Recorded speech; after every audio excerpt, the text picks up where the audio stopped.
이야기처럼 듣는 뉴스픽 지금 시작합니다. 마크 카니 총리 미국 관세 속 전기차 정책 재검토 예고. 2025년 9월 5일 브리핑에서 마크 카니 총리가 2026년 GEV 20% 의무 적용을 유예한다고 발표했습니다. GEV는 무공해 차량으로 전기차, 수소차 등을 의미하며 신차 판매량의 20%를 이런 차량으로 판매해야 한다는 규정입니다. 동시에 60일간의 정책 재검토도 시작됩니다. 유예 결정의 배경에는 미국의 관세 정책이 있습니다. 미국이 캐나다산 철강과 알루미늄의 50%, 자동차 부품과 완성차의 25%의 관세를 부과하면서 캐나다 자동차 산업의 생산 비용이 상승했습니다. 이번 결정이 각 분야에 미치는 영향을 살펴보면 자동차 제조업체들은 단기적으로 규제 부담이 완화됩니다. 원래라면 내년부터 신차 5대 중 1대는 반드시 전기차나 수소차로 만들어야 했는데 이 의무가 잠시 유예되면서 생산 계획과 투자 일정을 재조정할 시간을 얻게 된 것입니다. 업계 단체들은 이번 결정을 환영한다는 입장을 밝혔습니다. 소비자 관점에서는 단기적으로 차량 가격 상승 압력이 완화될 가능성이 있으나 전기차 보급 속도 둔화에 대한 전망도 제기되고 있습니다. 환경단체의 후퇴 우려 가능성이 제기되며 장기 목표 유지가 관건으로 거론됩니다. 기후정책 일관성 유지에 대한 요구도 나오고 있습니다. 정부는 미국 관세로 인한 비용 상승에 대응하기 위해 연방 조달에서 캐나다 공급업체 우선 정책을 발표했습니다. 이는 정부가 물건을 살 때 캐나다 업체를 우선적으로 선택하겠다는 의미입니다. C50억 달러 지원기금, 연방 조달 정책, C3.7억 달러 바이오 연료 인센티브 등 완충책도 함께 제시됐습니다. 배터리, 자동차 부품, 충전 인프라의 국내 공급망 구축도 계획에 포함되어 있습니다. 정부는 중국산 전기차에 대한 100% 관세 유지 방침도 재확인했습니다. 예를 들어 중국에서 만든 전기차가 원래 3만 달러라면 100% 관세로 인해 캐나다에서는 6만 달러에 팔리게 됩니다. 이렇게 가격이 2배로 오르면서 중국산 전기차의 캐나다 시장 경쟁력이 크게 떨어지게 됩니다. 이번 유예는 무역정책과 환경정책 간의 조정 과정으로 해석됩니다. 60일 재검토 과정에서 의무 비율, 시행 시기, 유연성 방안 등이 재평가될 예정입니다. 앞으로 캐나다가 관세 환경 변화와 전기차 전환 정책을 어떻게 조율할지는 최종 정책 발표 결과에 따라 결정될 것입니다. EU 탄소 국경세 간소화?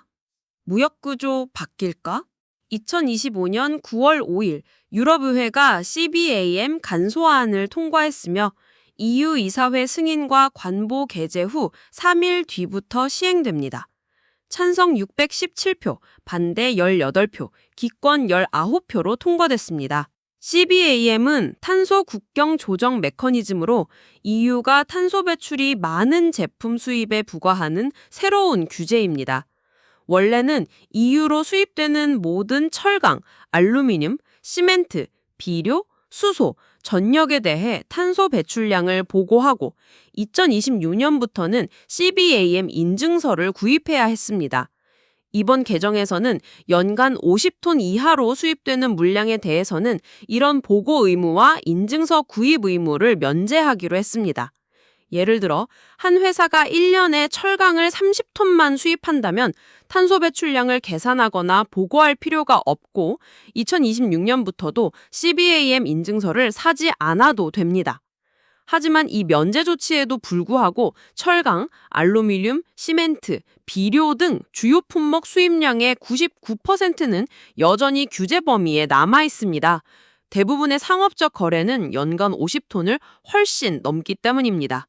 CBAM은 단계적으로 시행됩니다. 2023년 10월부터 2025년 말까지는 전환기로 탄소 배출량 보고만 하면 됩니다.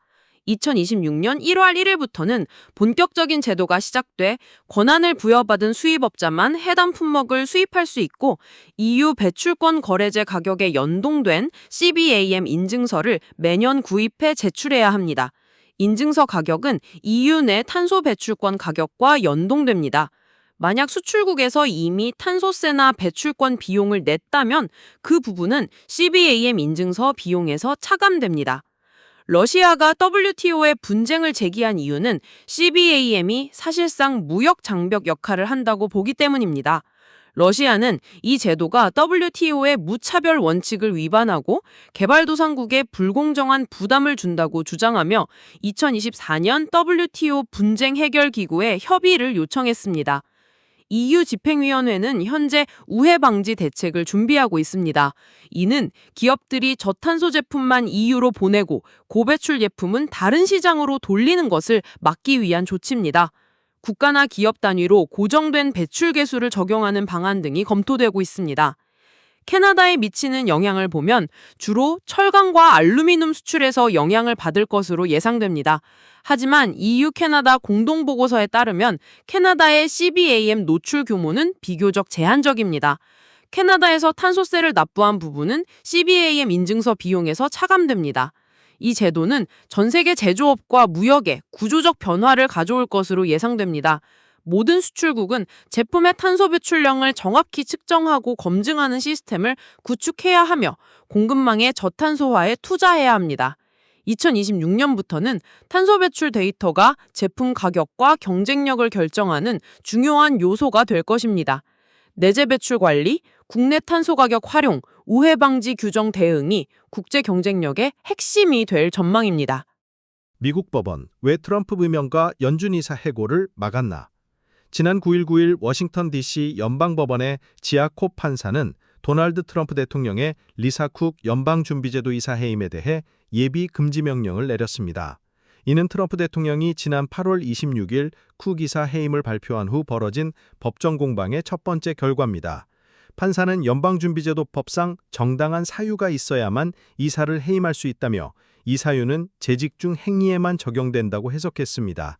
따라서 쿡 이사의 임명 전인 2021년 부동산 거래 관련 의혹은 해임 근거가 될 수 없다고 판단했습니다. 이는 연준 사상 첫 대통령의 이사 해임 시도로 기록되었습니다. 이번 판결은 금융시장의 불확실성을 일시적으로 완화했습니다. 쿡 이사가 다음 주 연방공개시장위원회에 참석할 수 있게 되면서 통화정책 결정에 대한 불확실성이 해소되었기 때문입니다.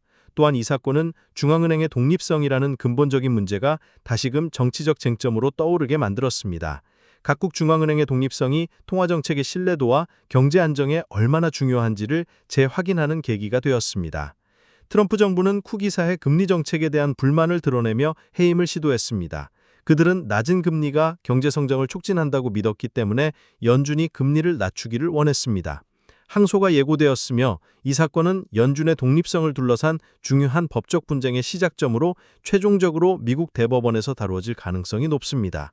쿡 이사의 임기는 2038년까지이며 그녀는 연준 사상 첫 흑인 여성 이사입니다. 이번 법원 판결은 중앙은행의 독립성이라는 거대한 구조적 동력, 드라이빙 포스를 시험하는 사례입니다. 중앙은행이 정치적 영향력에 흔들리지 않고 통화정책을 결정하는 능력은 물가 안정과 경제 성장에 필수적이라고 여겨집니다. 이 사건의 최종 결과는 앞으로의 통화정책 결정을 물론 행정부와 중앙은행 간의 관계를 재정립하는 중요한 기점이 될 것입니다. 오늘 소식은 여기까지입니다. 뉴스가 만든 생각, 생각이 만든 내일, 뉴스픽이었습니다. 감사합니다.